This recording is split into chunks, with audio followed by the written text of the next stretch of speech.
다윗이 이르되 사울의 집에 아직도 남은 사람이 있느냐? 내가 요나단으로 말미암아 그 사람에게 은총을 베풀리라 하니라. 사울의 집에는 종 한 사람이 있으니 그의 이름은 시바라. 그를 다윗의 앞으로 부르매 왕이 그에게 말하되 네가 시바냐 하니 이르되 당신의 종이니이다 하니라. 왕이 이르되 사울의 집에 아직도 남은 사람이 없느냐? 내가 그 사람에게 하나님의 은총을 베풀고자 하노라 하니 시바가 왕께 아뢰되 요나단의 아들 하나가 있는데 다리 저는 자니이다 하니라. 왕이 그에게 말하되 그가 어디 있느냐 하니 시바가 왕께 아뢰되 로드발 암미엘의 아들 마길의 집에 있나이다 하니라. 다윗 왕이 사람을 보내어 로드발 암미엘의 아들 마길의 집에서 그를 데려오니 사울의 손자 요나단의 아들 무비보셋이 다윗에게 나와 그 앞에 엎드려 절하매 다윗이 이르되 무비보셋이여 하니 그가 이르기를 보소서 당신의 종이니이다. 다윗이 그에게 이르되 무서워하지 말라. 내가 반드시 내 아버지 요나단으로 말미암아 내게 은총을 베풀리라. 내가 내 할아버지 사울의 모든 밭을 다 내게 도로 주겠고 또 너는 항상 내 상에서 떡을 먹을지니라 하니 그가 절하여 이르되 이 종이 무엇이기에 왕께서 죽은 개 같은 나를 돌아보시나이까 하니라. 왕이 사울의 시종 시바를 불러 그에게 이르되 사울과 그의 온 집에 속한 것은 내가 다 내 주인의 아들에게 주었노니 너와 내 아들들과 내 종들은 그를 위하여 땅을 갈고 거두어 내 주인의 아들에게 양식을 대주어 먹게 하라. 그러나 내 주인의 아들 무비보셋은 항상 내 상에서 떡을 먹으리라 하니라. 시바는 아들이 15명이요 종이 20명이라. 시바가 왕께 아뢰되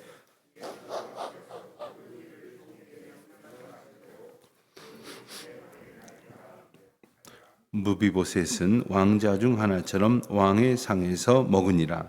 무비보셋에게 어린 아들 하나가 있으니 이름은 미가더라. 시바의 집에 사는 자마다 무비보셋의 종이 되니라. 무비보셋이 항상 왕의 상에서 먹으므로 예루살렘에 사니라. 그는 두 발을 다 절더라. 아멘.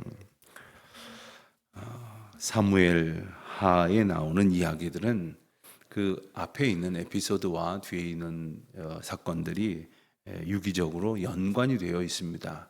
조금 다른 이야기가 진행되는 듯 하지만 오늘 말씀도 사실 엄밀히 보면 어제 우리가 보았던 8장 말씀과 연관이 되어 있습니다. 8장에서는 다윗이 주변에 있는 모든 나라들, 모든 대적들을 완벽하게 이제 제압을 하고 그래서 다윗의 나라, 이스라엘, 즉 하나님의 백성들을 이제 위협에 빠뜨릴 만한 요소들이 완전히 다 이렇게 정리가 되었다는 사실을 분명히 보여줍니다. 오늘 본문에서는 사울의 집에 아직도 남은 사람이 있느냐는 그 다윗의 질문, 다윗이 가지고 있었던 궁금함에서부터 시작이 됩니다.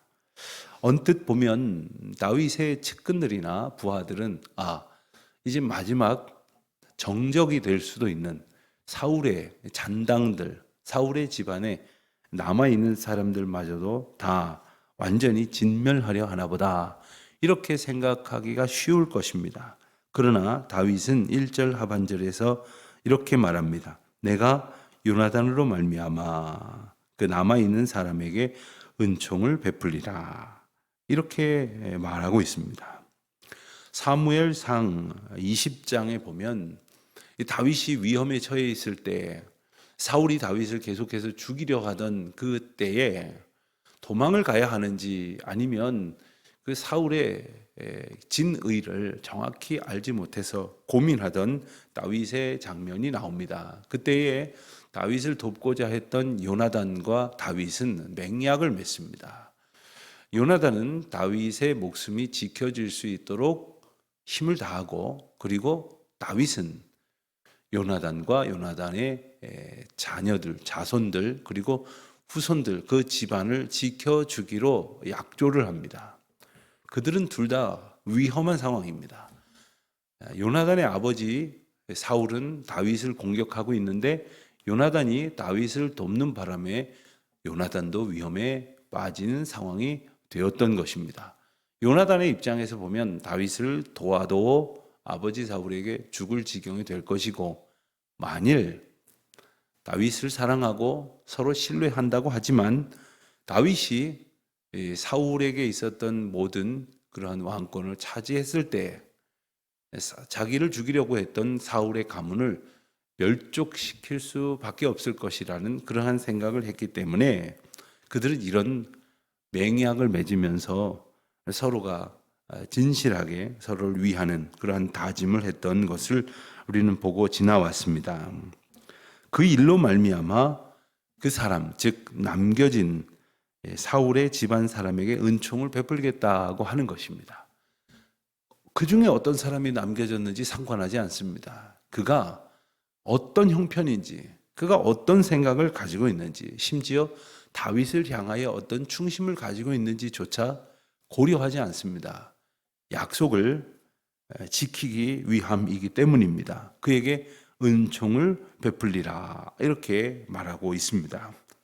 그때에 사울의 집에 있었던 종 한 사람이 소개가 됩니다. 그의 이름은 시바라고 하는 종인데 그가 이제 다윗 왕 앞으로 나오게 됩니다. 그런데 그를 향하여 다윗이 부르니 2절 하반절에서 그는 대답을 하기를 당신의 종이니이다. 무슨 뜻입니까? 제가 이전에는 사울의 집안의 종이었으나 이제는 당신의 종입니다.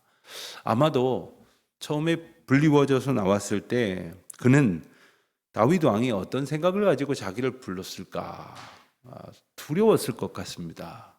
아무래도 그는 사울의 사람이고 사울의 집을 섬기던 사람이었으니까 이제 정적 혹은 적대적 관계에 있었던 대적자들은 모두 진멸하는 것이 오히려 안전한 방편이라고 생각하던 당시의 상식으로 볼 때는 죽임을 당하는 것이 마땅할 것이라고 생각을 했을 것입니다. 그는 다윗에게 저는 당신의 종입니다. 이렇게 자세를 낮춥니다.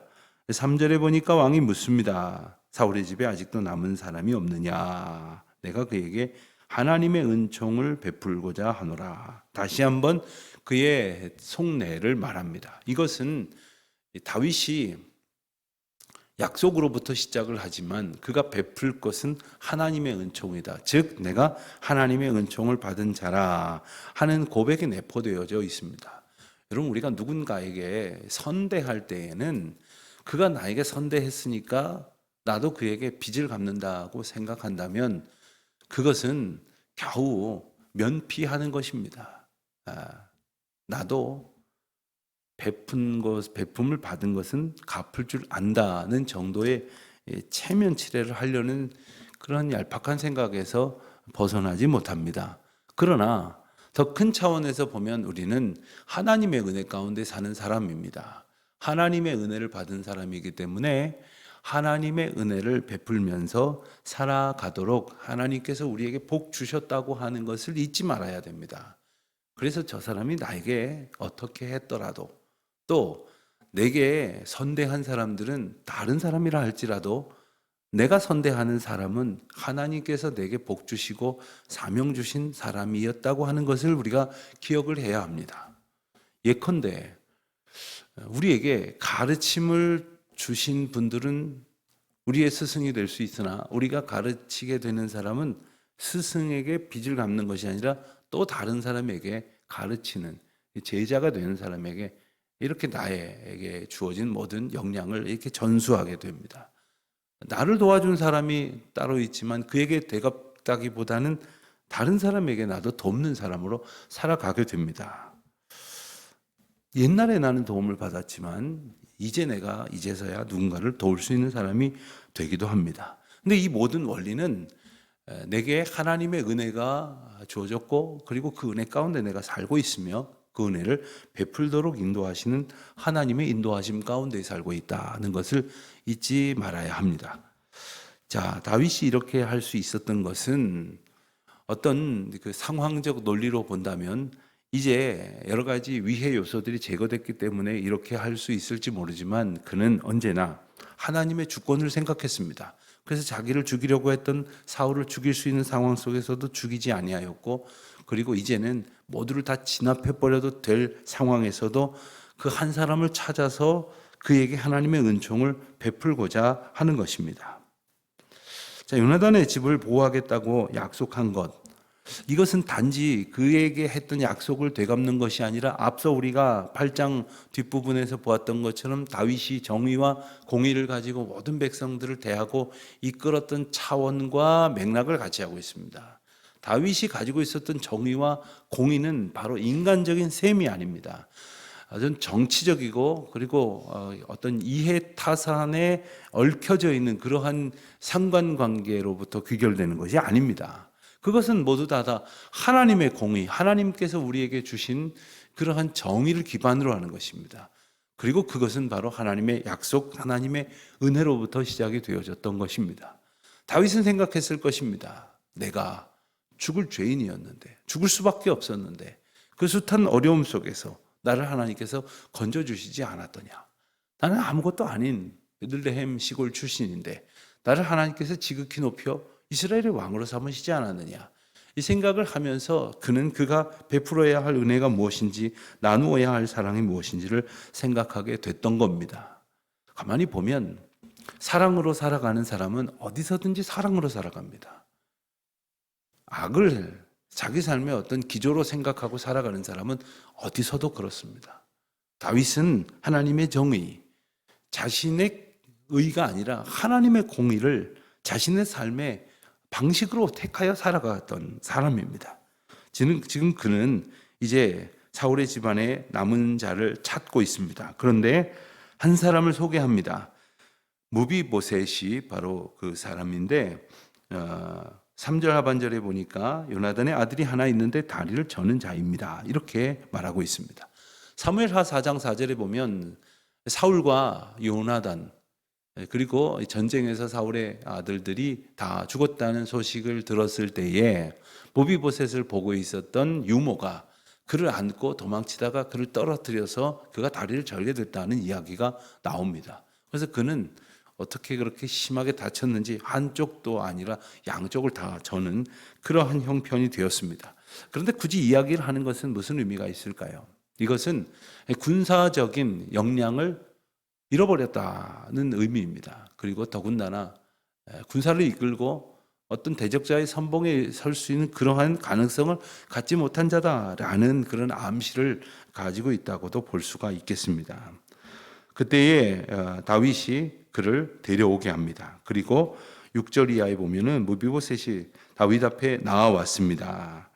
그에게 두려워하지 말라고 말하는 다윗 앞에서 그는 말하기를 나는 8절입니다. 이 종이 무엇이기에 왕께서 죽은 개 같은 나를 돌아보시나이까? 라고 말합니다.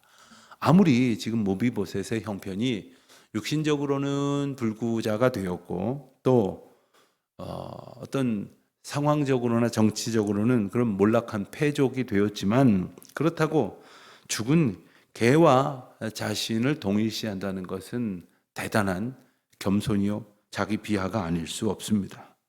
그러나 그게 실상이기도 합니다. 죽이면 죽음을 당할 수밖에 없는 현실입니다. 더군다나 자신의 집안은 다윗을 대적했습니다. 전쟁을 불사했고 그리고 다른 한 곳에다가 정파를 이루어서 반역을 했고 나라를 세웠습니다. 그게 하나님의 주권 가운데 역행하는 일이라는 것을 그들이 모르지 않았습니다. 그럼에도 불구하고 다윗이 그들을 죽이지 아니하고 이제 무비보셋을 불러다 선대하고 있습니다. 9절 이하에 보면 다윗은 무비보셋의 복권을 선언합니다. 그리고 시바를 불러서 너는 무비보셋을 요나단의 아들 무비보셋을 섬기라 이렇게 선언을 하고 그리고 그 종도 그렇게 하겠다고 이제 다짐을 하죠. 근데 가만히 보면 10절 하반절에 보니까 시바는 아들이 15이요 종이 20명이라 이렇게 말하고 있습니다. 아들이 많다는 것은 아내가 많다는 뜻입니다. 또 종이 이렇게 많다는 것은 그가 바로 종인데 종을 이렇게 많이 두었다고 하는 것은 어떻게 해야 이게 가능할 수 있겠습니까? 추정컨대 그는 사울의 집안에서 사울은 몰락하는 과정 속에서 아마 자신의 것을 많이 챙겼던 것이 분명합니다. 그리고 오히려 거기서 영향력을 확대했던 모양입니다. 실상 나중에 이제 16장 또 19장에 가서 보면 지금은 무비보셋에게 순종하고 충성하라는 다윗의 명령을 따르지만 그는 결국 무비보셋을 배신하는 장면이 나옵니다. 물론 오늘 본문에서는 순종을 다짐했죠. 가만히 보면 무비보셋은 아무런 한 것이 없습니다. 그저 두 다리를 저는 아무것도 할 수 없는 무기력한 존재로서 그저 누군가의 도움을 받아서 마길이라고 하는 사람의 집에 머물고 있습니다. 아마 누가 도와주지 않으면 앉거나 서는 것도 또 일어나서 움직이는 것도 어떤 일을 하는 것도 먹고 지내는 것도 편한 상황이 하나도 아닙니다. 그럼에도 불구하고 그는 이제 이 큰 은총을 얻었습니다. 가만히 생각을 해보면 그가 죽을 수밖에 없는 형편임에도 불구하고 이 왕의 상에서 같이 밥을 먹고 평안을 누리게 된다? 죽을 수밖에 없는 죄인들인 우리 인생들을 하나님께서 아무 조건 없이 하나님께서 약속하신 그 은혜를 따라서 구원하셔서 하나님의 자녀로 삼으셔서 왕의 상에서 하나님의 상에서 먹고 마시고 즐거워하게 하셨다는 것, 그것이 바로 말씀 가운데의 한 이야기로 그치는 것이 아니라 오늘 저와 여러분에게 주신 은혜라는 것이죠. 여러분, 때로 우리가 이렇게 살아가는 세상을 보면 정말 우리가 이렇게 풍성한 삶을 살 수 있을까 하는 생각이 들지 않으십니까?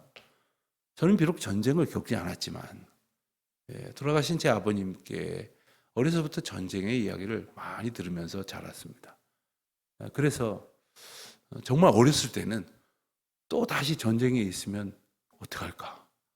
그러면 아버지 어머니를 잃어버리고 또 피난살이를 해야 되고 그리고 모두가 다 파괴되어지는 그런 공포 속에 그렇게 여러 가지 생각을 했던 기억도 납니다.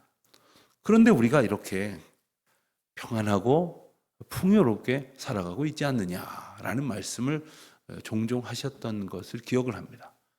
돌아보면 하나님께서 베푸신 은혜를 하나님의 은혜로 되짚어보지 못하면 그 현실이 은혜인 줄 모릅니다.